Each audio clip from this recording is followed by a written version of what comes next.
Good afternoon, everybody. Tom Stewart. I'm with Liz Trotter. This is Sport Business Moves. Hey, it's Tuesday, the 23rd of February. Hi, y'all. Anybody that got on here right on time. Did you see Tom's face? That's because I like to throw things at him right Yeah. Second. It's just fun. It's fun for me, y'all. Yeah. I mean, we're talking about, hey, Leslie, we were talking about software platforms to manage mastermind groups, and you pitched G Suite. I mean, that's just Google Drive, right? No, but G Suites is a whole suite of things. They have, they have like Google Talk. They have, there's just a ton of things in there, and it's they got a bunch of stuff. What do they have, Tom? Come on. So they do have a communication platform that would be good, and my eye is bugging me right now. Oh my gosh, this is like second day in a row where I'm gonna have to do some kind of personal maintenance on the call. Maybe not. Do I need to take you out of the? No, I think I'm okay. Okay. I keep thinking I have something in my eye, but maybe I'll be okay. Hey, Debbie. All right. Hey, Leslie, were you here yesterday at the end of the call? Were you in on that conversation when we were talking about that conversation? The normalizing of the employee conversation? Were you in on that? Or Debbie, either one of you guys were either, or anybody that's here. Was anybody want to admit to that? Did you survive? If you were, and you're back here now, hats off to you. Yeah. Yay. But I'm wondering I'm guessing none of you guys were there. Hey, Susan. No, I had an appointment. What happened? It was Oh my God. Oh dear God. Leslie, good day to have an appointment. Yay, good on you. Oh, Debbie either. All right. So I don't think any of these people were here. All right. That's okay. It's gonna be better today, y'all. I was not. None of the regulars were here yesterday. Okay, that's good. Here yesterday, you probably decided to take a day off, maybe. They had stuff going on. Mondays are hard. We were trying to have this conversation about the value of normalizing your employees for the purpose of price increases. But we realized that we really are talking more about like rate adjustments than price increases. I was there, just not to the end. Yeah. Smart move, Leslie. It'll be good. We got that all figured out. Yeah, so we're gonna try and backtrack off that that we had going on yesterday and try to rework it and do it a little bit more concisely. Oh, but we got some new info, huh? Well, I shared this yesterday, but since we've got some people here today that wasn't here yesterday, and since it's Tuesday, I'll share this again. It appears they're going to be making some tweaks to how PPP applications for round 2 is going to be working, where I guess starting tomorrow for the next couple of weeks, at least according to this article, that they'll only be processing applications for companies with fewer than 20 employees.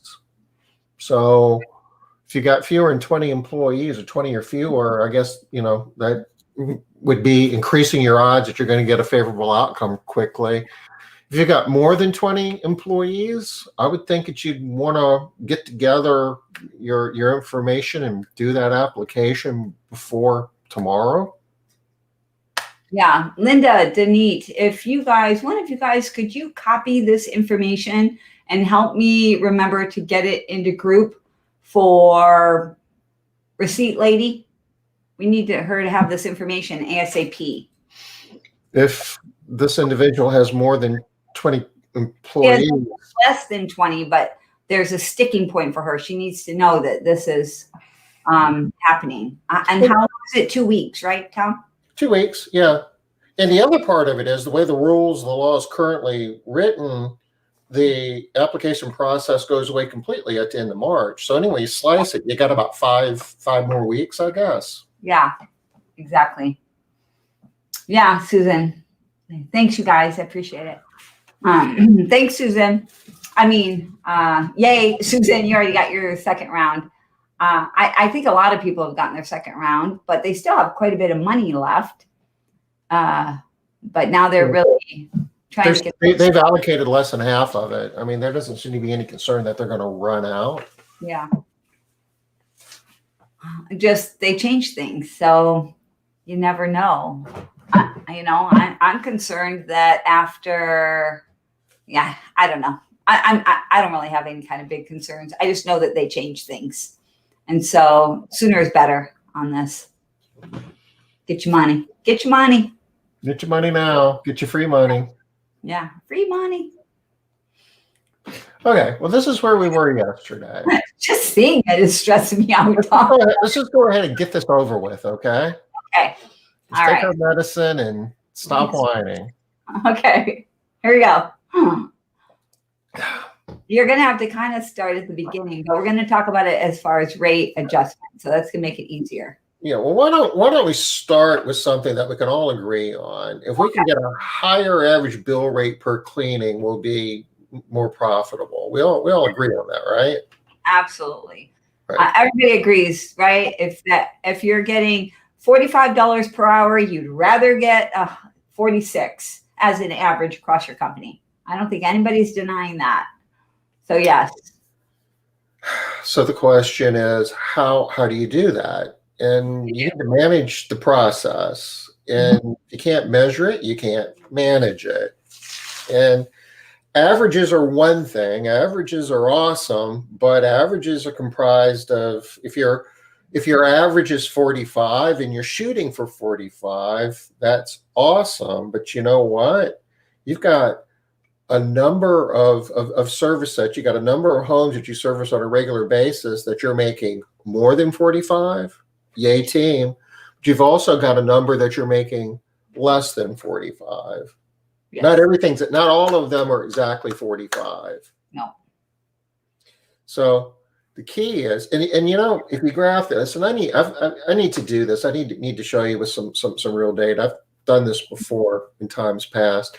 If you do a graph of every one of your customers and you line them up where on one side of the graph, these are the customers that you're making the most money off of, the most profit, not the money they're paying you, but you're subtracting your cost of goods sold and some reasonable allowance to cover your overhead. You go across that graph.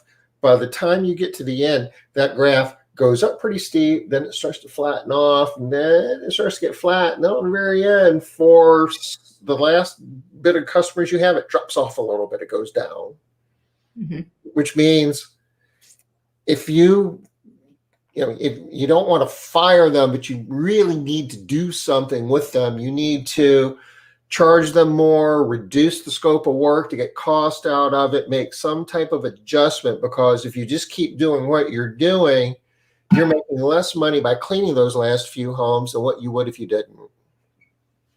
So, but you're not saying put your fastest people on there so that you're making money off them now.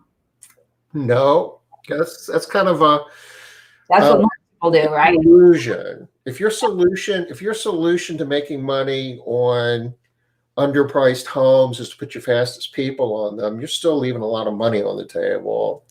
Because if you put your fastest people on your highest priced homes, then they can clean more of those highest priced homes, and arguably you'd be making a lot more money, right? Yeah. So it's not about getting the average. It's about getting, the minimally acceptable level adjusted for how fast your cleaners are, because this is the part that will mess us up and a lot of times create a lot of confusion, that some technicians are faster than others. We all know that, right? Yep, absolutely. So when you look and you say, well, I'm only making $40 an hour on this particular home that's underpriced, and then you go, well, wait a minute, I've got Tom cleaning it, and we know how slow Tom is. So now you're confused. It's like, do I raise the price, or do I just take Tom off of that job and put Liz on it because, Liz is a lot faster than Tom. Mm-hmm. And keep in mind that while we're talking about this too, we are talking about matching quality. So, right, the quality score is the same. Quality score, scope of work, everybody's getting the same outcome. Yeah. So, Linda, let's jump in a little bit. And I crunched some numbers yesterday. You know what? I wound up not saving it. Going for here. Oh no. Teach Tom how to clean faster. Leslie, not much hope there. Not much hope. That is a strategy though, right? Yeah, absolutely. Absolutely. Get Tom to be more productive. Absolutely. Definitely a strategy. Yeah, I'm kidding about that. Yeah, you certainly want your slow people to become faster, and that's a whole separate discussion. I guess we've kind of covered that, all the different ways that we can do that through creating accountability, providing feedback, coaching, the training process, making sure, we got the right tools, the right equipment, the right cleaning products, and to verify that they're using them all properly, that they know what they're doing. We looked at this yesterday, though, and if we pretend that this is Liz's time up here. Let me see this. This is too small, isn't it? I can see it okay. I don't know if everybody else can. I have a ginormous screen, remember? Okay. My screen's like 48 inches. And all right.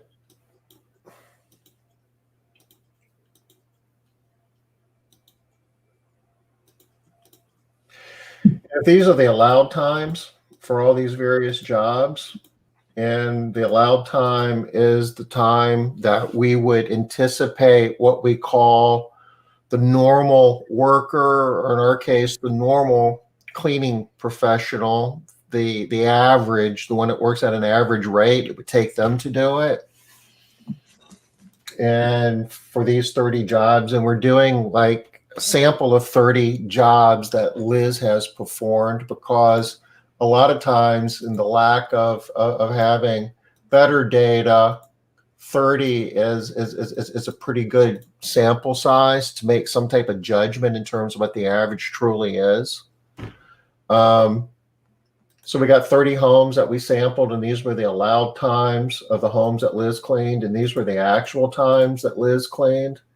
So you add up all of the allowed times, it comes up to be 95 hours. You add up all of the actual times, it comes up to be 79.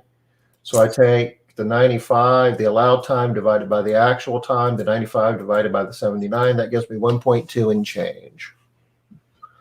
So that means Liz is, let me do this, her average productivity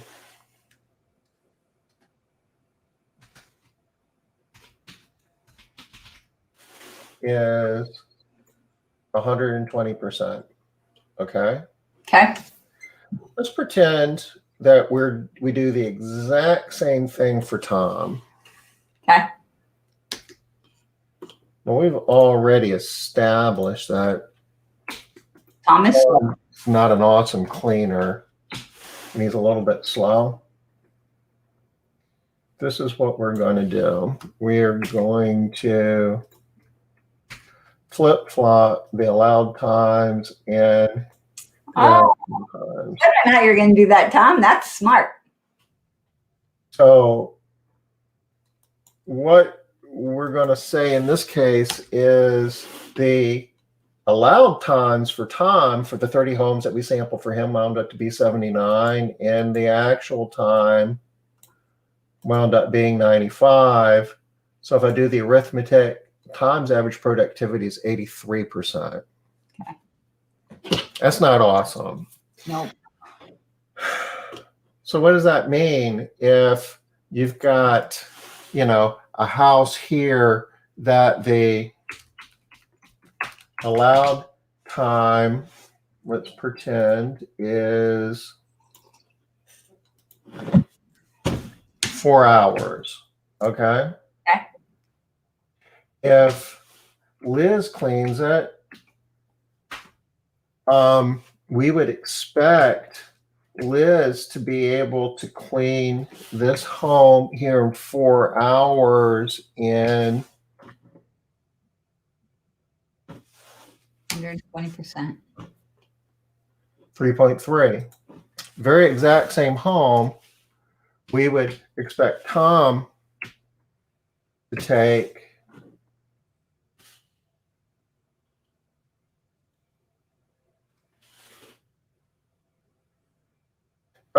that's a pretty big spread.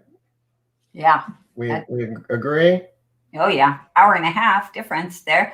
Could clean another house. But we deal with that like on a regular basis. I mean, that's not uncommon to see that, right? And I'm not sure that people actually do this math right here, Tom. So I'm not sure that people actually see like the huge disparity. I think that it seems more subtle, without doing the actual math. well, intuitively, we know. I mean, if we're doing schedule intuitively, you know that Liz is going to get done a lot faster than Tom because, that's just kind of the way that it works every day. Yep, because Liz always gets done faster and it always takes Tom longer. Yeah, we know that, but I don't think people usually do this math. So, and we're talking about this in relation to like rate adjustments. So, when do you recommend that this be done, like on an individual home, or how do we use this information, Tom? I know we're not there yet. Sorry. That's okay. We're going to get there real quick. Just one thing. Okay. Say that when we're doing our pricing, we're quoting new jobs. Our goal is to get $45 an hour. Okay. Yeah. And we estimated that this home is going to take 4 hours, so we would be charging $180. Yep. For this home.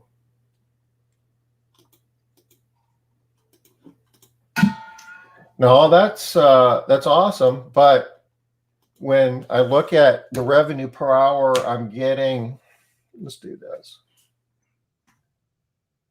The revenue per hour I'm getting for Liz, I'll just do it right here.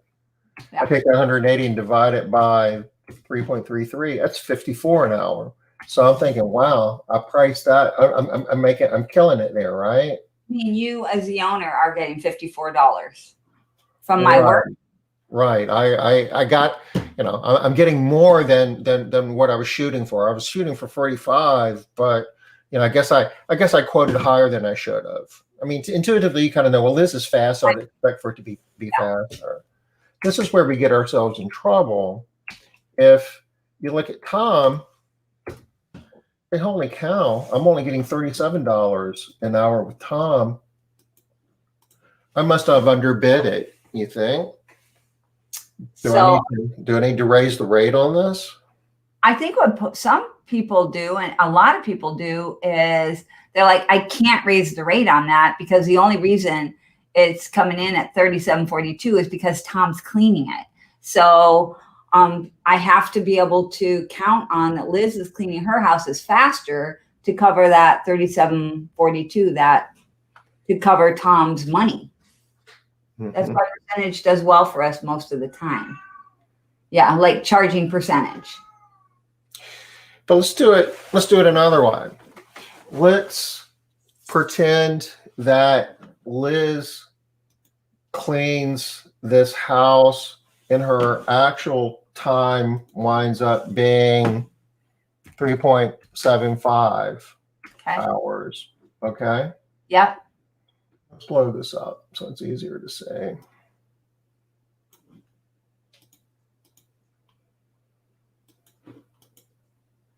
So if it's 3.75, I can take this $180 and divide it by that. That's 48 an hour. I still think I'm doing pretty good, right? I'm making more than the 45. Yeah, like Liz is still making you a little bit more money. It's a good thing she's fast. So yay. Yeah, that you are. Right? I And, know, right, Robin? So this is where this little trickiness comes in. and in Tom's case, And we know Tom is slow, so he's doing it for sure. Tom's already slow, but Tom comes in.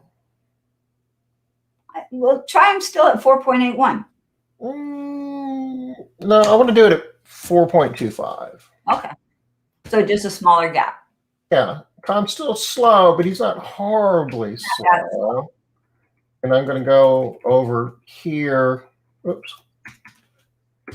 Maybe he had a little bit. 42. Okay. So I mean, these are actuals. Okay, so let's just go ahead and pretend this is actual.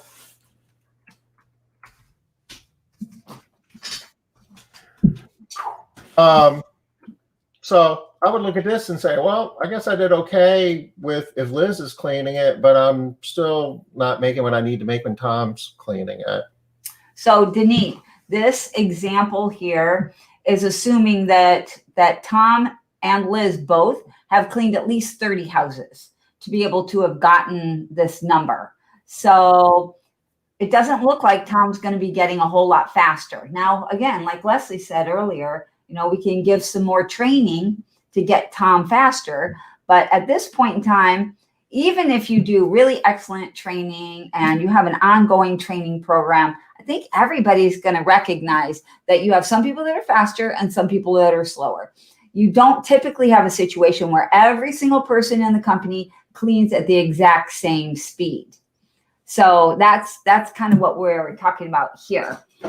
I love you guys today, this group of people here asking questions. Yesterday, poor Tom and I were like, where are all our regulars? I'm glad to have you guys back.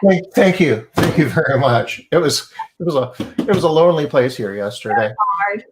All right, so we'll also keep scheduling efficiency in mind. If two clients are next door neighbors, we can accept less per maid per hour than if there's more travel time. Oh yeah, absolutely, right? Yeah, us too. Like if you can bonus up all your clients in one neighborhood on the same day, that's such a win. Yeah. Do you figure your production rate based on the average timing of slow, fast cleaners? Yeah, that's what Tom's going to be showing us here. This is that normalized idea, Susan. Okay, so we are going to do normalized actual time here. These were the actual times.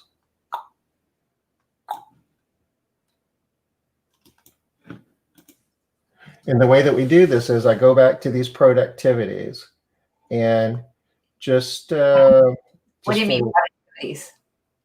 Oh, I gotcha. Liz is 120% and Tom's at 83. I gotcha. Let me do this.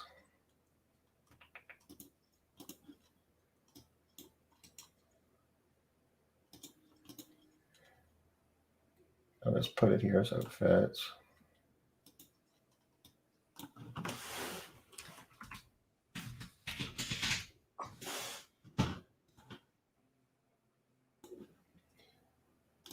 So on the average, we've already determined, based on our sample size of 30, that Liz's productivity is 120%. And Tom's productivity is a pretty disappointing 83%. Oh, thank you for changing those to percentage. They're hard to read when they're all decimalized out. Okay. A new word. So this is getting back to what Robin's talking about here. This is misleading when we look at the actual times and trying to figure. Hold on just a second, Tom. Robin, you are on a different platform than the other people are. You only see the questions from the platform that you're on when you're on Facebook. So like if you're in modern cleaning and everybody else is in cleaning, where I don't know where they might be, cleaning profit builders, then you're only seeing your questions. So that's why. I know it's so frustrating when we're streaming. Maybe we need to rethink that. I don't know. We're streaming like eight different places. Yeah, if you're syndicated, see the people that are. We're syndicated. Yeah. So that's what's happening there. All right. So go on, Tom. Sorry. I just want to. You know what we should do? We should start doing these on Zoom where everybody could actually have a discussion. I think that would be a heck of a lot more fun. I would love it if. Would you guys be down with that? Like if we did these on Zoom calls, would we still participate, or would it be too complicated? From my standpoint, it would be more enjoyable. How about that? But it's not about me. A little bit about it. It's never about me. You gotta bring the good. So it's gotta be at least a little bit about you. Maybe Tom, you should find another job. Oh, Linda, that's awesome. Amen. I'm thinking it's an amen to Zoom, not an amen to Tom getting another job. I'm down with all of that. Yeah, we got Zoom there. Okay. Everybody's saying that Zoom is good, Tom. Yes, I would love it. Would love Zooming. Well, and we could take like the link and post it in all these Facebook channels, and rather than going to Facebook and doing the Facebook Live, you could just click on the link and let's think about that. All right. Debbie says she doesn't have the capabilities on her desk. When I don't, Debbie, like if I'm somewhere, I just use my phone. And even though it's small, it's usually pretty darn good. I do love it on my phone. Okay, let's get back to this though. That's good feedback, guys. Thank you. If I adjust this actual time of 3.75, and if I normalize it, where if a normal cleaning professional was cleaning this home, it would take them 4.5 hours. And if Tom was cleaning, why 4.5 hours, Tom, and not 4 hours? Why not the allowed time? Where are you getting? Oh, because I'm taking the actual time. You actually took 3.75 in this example. Okay. 3.75 times 120% comes out to be 4.5. Okay. So if I was producing at my normal rate, at this 120% productivity rate, then it would take me. No. If Liz wasn't cleaning this home, if somebody who worked at 100% was cleaning this home, it would take that. So this isn't a Liz number right here, 4.51. This is the normal operator time. So this is maybe put the normal operator under Liz and Tom, because it looks like that 4.51 is on the Liz line. Well, it is. Okay. Just can we accept the fact that these are the times that a normal person would take to clean these homes? Okay. Look at that. And if a normal operator was cleaning the home that Tom took 4.25 hours to do, okay, they would have taken 3.5 hours. Okay. A normal operator would be faster than Tom, but a normal operator would be slower than Liz. Okay, but isn't this the same home? Yeah, but you cleaned it one time and I cleaned it one time. Yeah, but so isn't the normalized amount the average of these two? I'm making these numbers up. Maybe it's a different home. Okay. Pretend they're two different homes. They both have a long time of 4. I mean, it doesn't really matter. The fact is, this is the number that you would want to make some determination. Is it priced right? Because the actual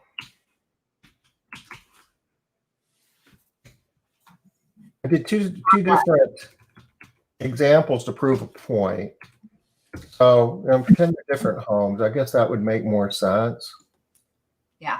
That in Liz's case, even though it looked like I had it priced right, actually I should have allowed an extra half hour because I'm only making $40 an hour. And in Tom's case, it looks like I'm underpriced, but not really, because if I do the normalized time, a normal operator would be making $50 an hour. I'm really, have an hour, half hour, rather more than I need. All right. So This is going to your question, Robin, earlier about why would anybody pay more for the lower price cleaner, right? If somebody's too slow. But looking at what Tom has here, does this confuse anybody? We have the lowest priced, the slowest customer, the slowest employee is generating the most money, normalized money per revenue hour. Forget about Liz and forget about Tom for the moment and went home. And just the overarching point is when you're looking at how many hours it took and how many hours did you think it took or was going to take rather, and did you price it correctly? Okay. And it really isn't about the price. It's about the hours. You need to be estimating how long it's going to take, and then you need to see did it take that long or not. And if it took longer or if it took less time, much time it actually took, if you have the ability to adjust that actual time based upon productivity numbers, that's the number. The normalized time is the one that you want to compare to your allowed time. And that is what you would take action on. To see if you need to adjust this rate or not. Right. If it's just because your actual time is more than your allowed time isn't necessarily mean that you quoted it poorly if you've got a slow person cleaning it.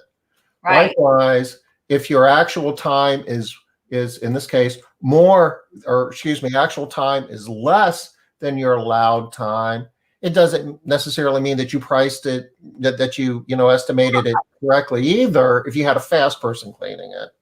Right. All right. So ignoring all these numbers, you guys, just thinking logically, this is what we're trying to get to. If you have a fast person cleaning a house, let's say you have a new customer and you're trying to determine whether or not you price them correctly because it's brand new and you want to make sure that you get the pricing right.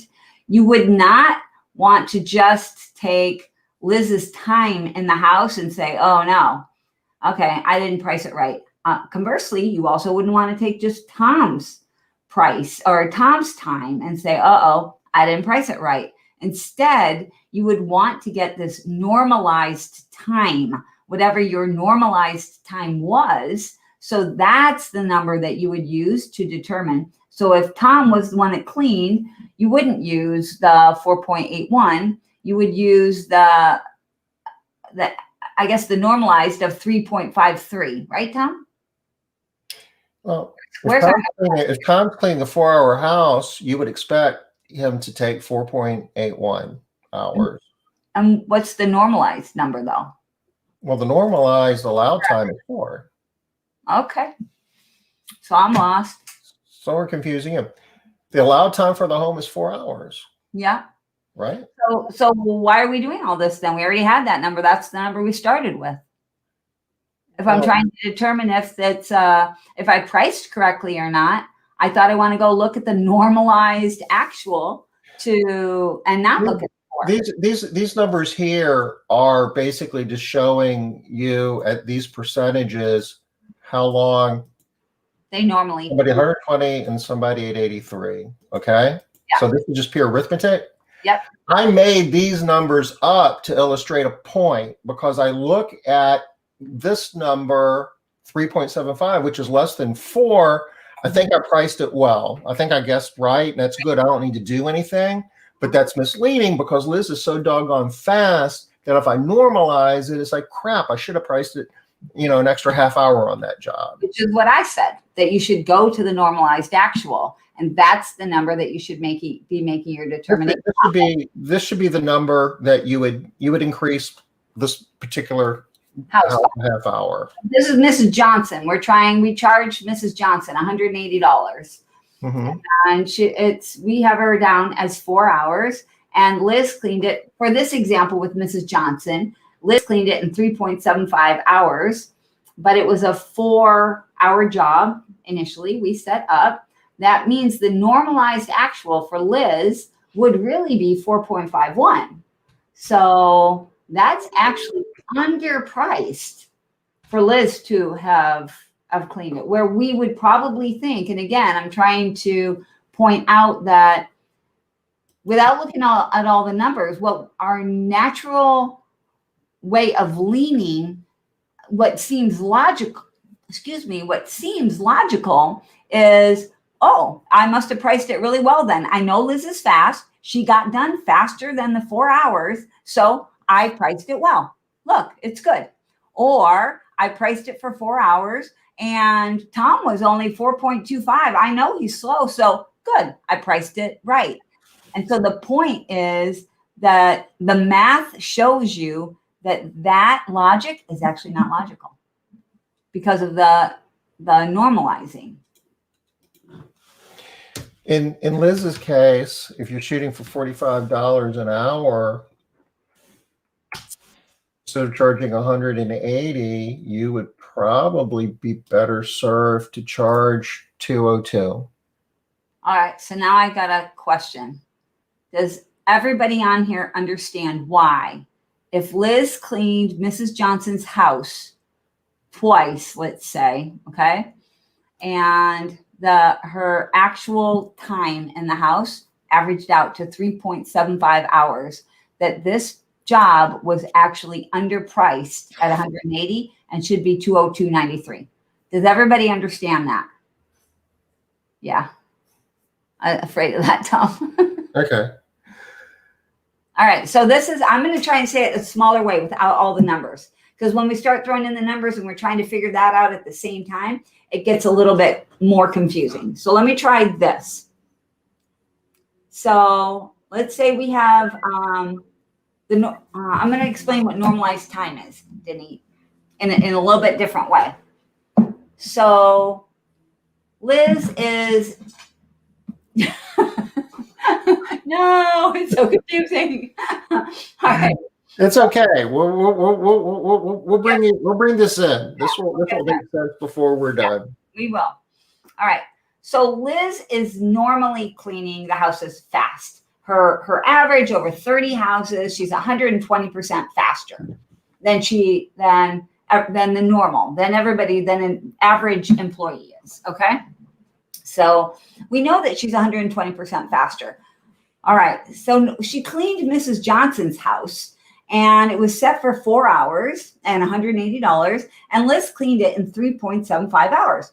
That seems fast, right? It is fast. She got done faster than we thought she was going to. So it seems like, oh, all right. So Liz is fast. We're good to go. But here's the problem. On this one house, Mrs. Johnson's house, Liz didn't clean 120% faster. She just cleaned a little bit faster. So that means why? Why didn't she clean that house the whole 120% faster? Because we didn't charge enough. If we charged more money to Mrs. Johnson, Liz still would have come in 120% faster. Yeah. Yeah. I was like, did I say the word faster or did I say flatter? You said faster. Yeah. Okay. Trying to explain to Mrs. Johnson why I'm going to charge more for Liz finishing early is a hard sell. I will give you that. It depends. If you're selling by the hour, it is. You remember we had some discussions in the past where I was advocating for doing flat rate pricing, where you totally in for flat rate pricing. But Tom, if Mrs. Johnson is in the home and she's already decided, she asked you on the phone, how long are they going to be in the house? And you say, well, it kind of depends on who's in the house. We don't really charge by the hour. She's like, well, I need to know how long I have to be here. Mm-hmm. Well, you can figure on maybe being in your house somewhere between 3 and 5 hours. All right. Then Mrs. Johnson gets it in her head. All right. Then it takes 4 hours to clean my house. That's what she thinks. So as soon as Liz is out of that house in less than 4 hours, because she was there the whole day watching, that's why she was there. Why do you want to raise my rate?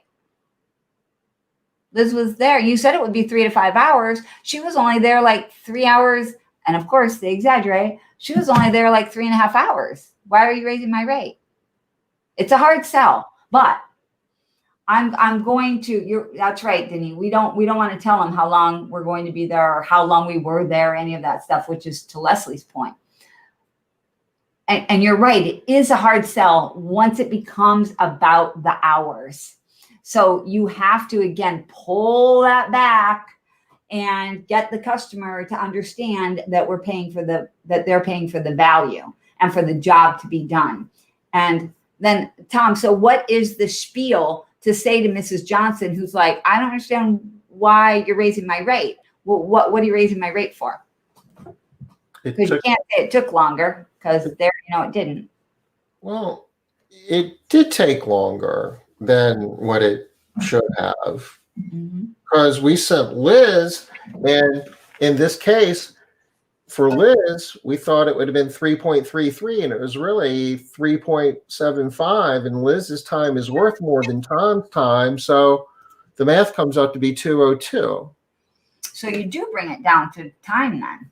You do pull it back to time with the customer? Well, there was more work than what we thought. I mean, you'd have to try to tie it into, the pet hair, or the floor treatments, or it was just more stuff to it was denser than we thought it would be. I mean, yeah, you would want to. And I think you get that information from Liz. Yeah, Liz normally would have gotten out of that house a lot faster. But Liz, what the heck was wrong with you? It took you, why did it take so long? And I might not say it like that, because it was set up as 4 hours allowed time, right? I don't want her looking at 4 hours thinking she's in trouble when she comes in under 4 hours. But I might say to Liz, so Liz, normally a 4-hour house is only going to take you like 3 hours and 5 minutes. What was going on in the house that it took you longer than that? I would want to know, and Liz would know. Oh my gosh, her tile is ridiculous in that house. Pure white, and she's got 3 black labs, and they run all over the tile as I'm mopping. All right, thank you. That's what I needed, Liz. So, Leslie's talking about, she charges by the hour. I mean, maybe the strategy is she sends Tom to all of her first time ins, and Tom's really slow, able to get top dollar, and then gets them on recurring service, and Liz picks it up from there, and you're making real money. Yeah, I understand, Leslie. This concept is a challenging concept. This is not a concept that most people just pick up the first time they hear it. They're like, oh, okay. So you kind of got to noodle on it a little bit. But do you charge by the hour? Does it change? Do you change the price every time the cleaning happens? So like if Liz goes out and gets it done in 3 hours, do you charge less than if Tom goes out and gets it done in 4.5? Because if that's the case, then you're normalizing it in a different way. It's a different type of normalization. That is what Patrick, what's his name? Patrick, up in Canada? Patrick Irwin does. However long the team member that he sends to the house takes to clean, that's what he charges for. So it's kind of almost like percentage when you do it that way, right? Because they're always getting the same amount of money. Oh. No, we have a set price and everyone can get it done in that time. So ideally, that's great. What do you do with people that get done faster, Leslie? That's kind of where this opportunity lies.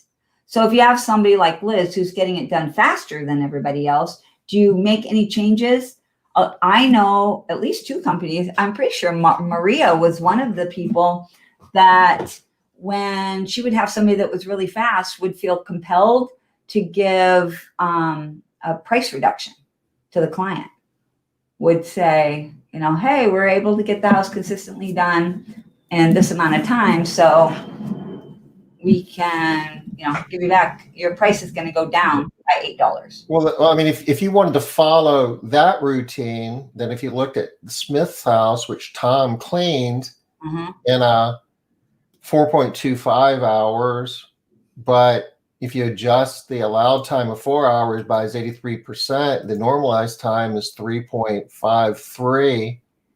If you wanted to do that didn't work. Like, wow, Tom. That's some good. What Maria was suggesting, you would lower their rate to 159. Yeah.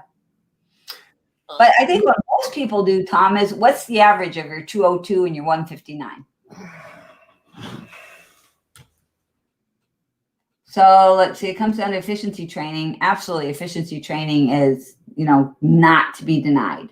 There's always something else to be done, and call them wow factors, and they make our client very happy. Gotcha. Every once in a while we adjust the price, but not too often. So normally you would. So I think that's what most people do, Tom. They're like 180 is the average. Yeah. So there's no reason for me to even be looking at these, because I've got Liz on the high end, I've got Tom on the low end, I got everybody else in the middle, and the normalized average overall is right around 180. Except the problem comes in when you get a bunch of Toms or a bunch of Liz's, because then it really does skew it. I guess I'm gonna suggest that you can do that, and this is what most people do, right? Yeah. Just kind of live with it. Most people do.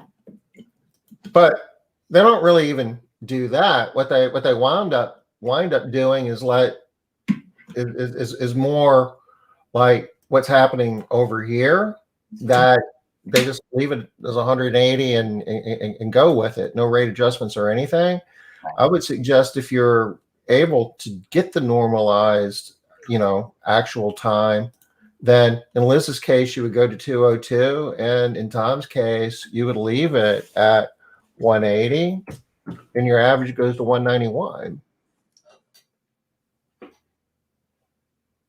Okay. So it's a way. So remember, what we're talking about is getting more average pay per job ticket hour. Right? And a higher bill rate per job.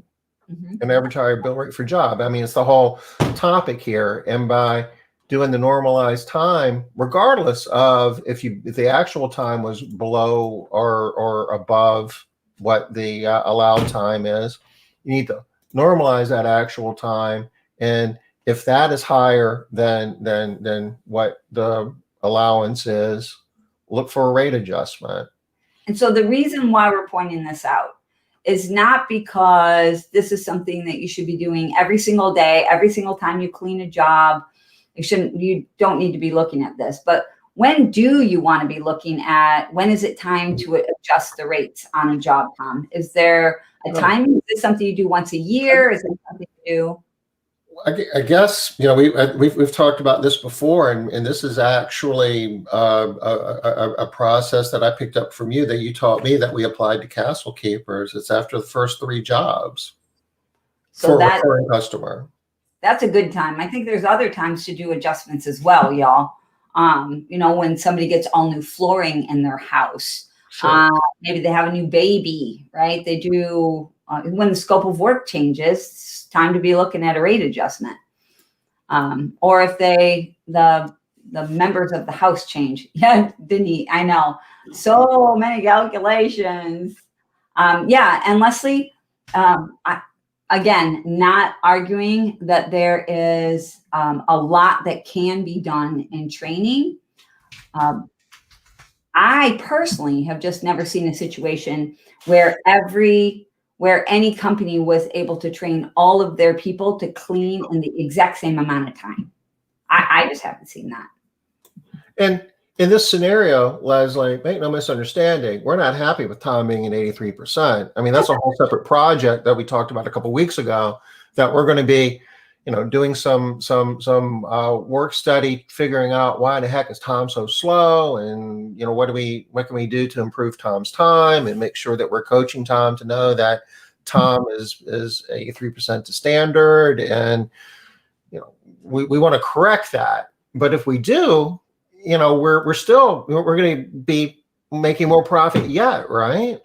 We still want to make sure that we're adjusting the work that Tom does based on his productivity factor. If we're finding out that the adjusted, actual time is more than what the allowed time is, we want to be looking for a rate adjustment. And we could do that with some confidence, because if we're doing it right and they pick up the phone and call your competitor, they're going to give them a comparable rate. Yeah. And that's what this is all going to, you guys. It's so that because you can't you can't be raising the prices on your slow people, because, and you can't have a greater scope of work than everybody else in your area and be charging the top dollar, or your prices will come out. So, well, you can, I mean, if you do it correctly, but if you're just advertising the same as everybody else does, and you're just trying to fit into the same niche as everybody else does, and you have a greater scope of work, or you're charging more for slow people, then pretty soon you're pricing yourself out of your own market, because the other companies in the area are going to be charging the least that they can get away with, not the most. All right, so rate adjustments, remember, this is just one thing. You don't have to mess around with rate adjustments at all. And if you are going to be doing rate adjustments, this is just one way of looking at rate adjustments, is to be looking at the normalized employee hour. But there are lots of other things that you can do as well. Okay. So just one idea. And I kind of want us to just be able to move on from this, because a lot of times when there's really complex ideas, Tom, it takes people a while to let it marinate. You know, they gotta think on it and be like, because part of it just doesn't make sense when it first hits people. It's like, so basically what you're telling me is I should charge more for my employees that are really fast. They are getting it done faster. So now I'm going to get paid more per hour than my goal. And that even though I'm already getting paid more, I'm supposed to charge even more now. It doesn't seem logical. So they have to get past that little hump. Okay, awesome. Leslie loves it. She says it's been really interesting. Yay, Leslie. Thank you. We needed that. At the end of the day, one of the cool things about, owning your own business is you can do it however you want to do it. So if there's anything in here that's useful to you, awesome. I mean, we're throwing a lot of stuff at you, and by no means are we suggesting do all of this, because you can't do all of this. Or if you can, I mean, it's going to be a long time coming. Do the stuff that's easy to do. Do the stuff that makes sense to do. Yeah, the stuff that makes sense to you and your company and all the other things that you do, right? How does it play with all the other activities that you have? That's one thing that we noticed that a lot of companies do that we really, really recommend against is don't just hear a great idea and just say, okay, I'm going to start doing that great idea. You have to check and make sure that that idea plays with all your other awesome ideas. For example, if you run solo teams, don't look at your competitor's amazing magic mops car that's so cute and decide I'm gonna get cars because I love them. I mean, maybe you can afford to do that, but typically people don't have wrapped cars and solos together as a business model. So you definitely have to check and make sure that everything that you're doing plays together with all the other things that you're doing. So if this fits in with what you're doing, if you can see how this could actually really help me and bring some money in. The reason why I love rate adjustments is in those first 3 cleanings, you can raise a customer's rate easily. They're happy to have their rate raised in those first 3 cleanings, as long as they knew it might be coming in the beginning, and you can give them some reasons for why they're raising rates. And then for the next 10, 11 months, I'm getting that higher rate until I give them a rate increase.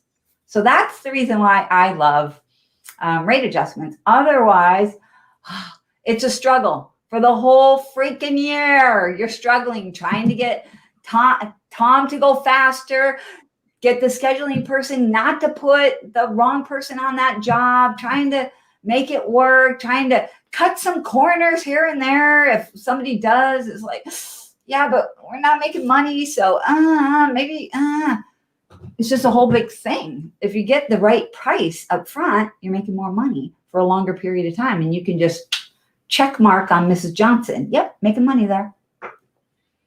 All right. It's not about the average. You got to look at each and every home on its own merits and make adjustments for who's cleaning that home to determine if you're pricing it appropriately, pricing it as high as you should be. And I don't care, rate adjustments, and we're defining it here, as, we underestimated how long it would take to clean the home. So we need to make an adjustment. We need to raise the rate. Rate increases is another dimension of this, and we've talked about that previously. Yeah. That if we don't do rate increases, and these are for cost of living, often, and it's something we do on an annual basis. Nobody says it has to be on an annual basis. You could try to do it every 10 months, every 11 months. If things are changing where, minimum wage is going up, or you have to, take on some additional expenses for, PPE and other things because of an unprecedented event. We're having a pandemic, Yeah. You can, if you got a justifiable reason, you can increase rates whenever you have a justifiable reason to. In time goes on, though, if you don't do it, unless he's got a little point here. And in this scenario that we're pointing out, Tom never gets large houses. Liz gets them all because Liz is making more money on those big houses, right? But if you're not careful and if you're not using this normalizing idea, Liz can get burnt out on always having to do all the large houses and feeling like it's not fair because Tom gets the easy, cushier jobs because he's slow. So there are some reasons why you might really want to do this. All right, go ahead, Tom. We talked about rate increases, I guess, a week or two ago. Mm-hmm. And this is an example, like over a 10-year period, if you had $500,000 worth of recurring revenue and you didn't add any homes, you didn't lose any homes. Obviously, it doesn't work that way, but just to illustrate the point, if that was the case, then over a 10-year period, you'd still be charging and generating, revenue for the year of $500,000. If you did a 3% increase year over year, then it would come out to be $671,000 that you would be charging, 10 years out. No increase, red line, just a modest 3%, green line. I think Leslie was saying 3% was her sweet spot too. So, I mean, that's a good chunk of change right there, right? Off that 3%, 170 grand. So if you were neglecting to do that, that's 172,000. Now, in reality, you got this thing, inflation, that's going on, which means that the red line wouldn't be flat. It would actually be going down in terms of real buying power because things will cost more 10 years from now than they do today as a rule. Yeah. And the green line still goes up a little bit, not as much, because really, that 3% is just kind of keeping up with inflation, a little bit more than inflation, actually. But in real buying power, the difference is $135,000. But in either case, it's really painful if you don't do these rate increases on at least an annual basis, because what happens is over a few years, you go back and look at the revenue per hour you're getting, and you're so far out of whack that 3% doesn't fix it. And then you're back to the rate adjustment thing. It's like, gee whiz, I'm going to have to raise rates, 25, 30, 50% in order to get to where I need to be in today's market. And most people have had this situation, even if it's not like in the beginning where you're not raising rates, but super nice Mrs. Smith, she's old, she's retired, and you don't raise her rate for a couple of years. And then 3 years in, 4 years in, you haven't raised your rate, and you're like, I can't really afford to clean Mrs. Smith anymore. I mean, now we're actually losing money when we go there. I had to step away, but just, when we set up regular service for a client, we tell them that we have an annual price increase of 5% on their anniversary. We never have an issue from anyone as long as they know up front. It's true. People do not mind getting that annual increase if they know it's coming. The same thing with rate adjustments. They don't mind when they know it's coming. That's what they signed up for. So that's like, oh, okay, that's what I was waiting for. I was waiting for it to come. That's good. That's good feedback. Everybody, thanks for participating today. Thanks for helping us out. Be glad you weren't here yesterday. Thanks, everybody. Well, it's top of the hour, so we'll see you guys tomorrow, 5 o'clock Eastern. Bye-bye. Bye, y'all.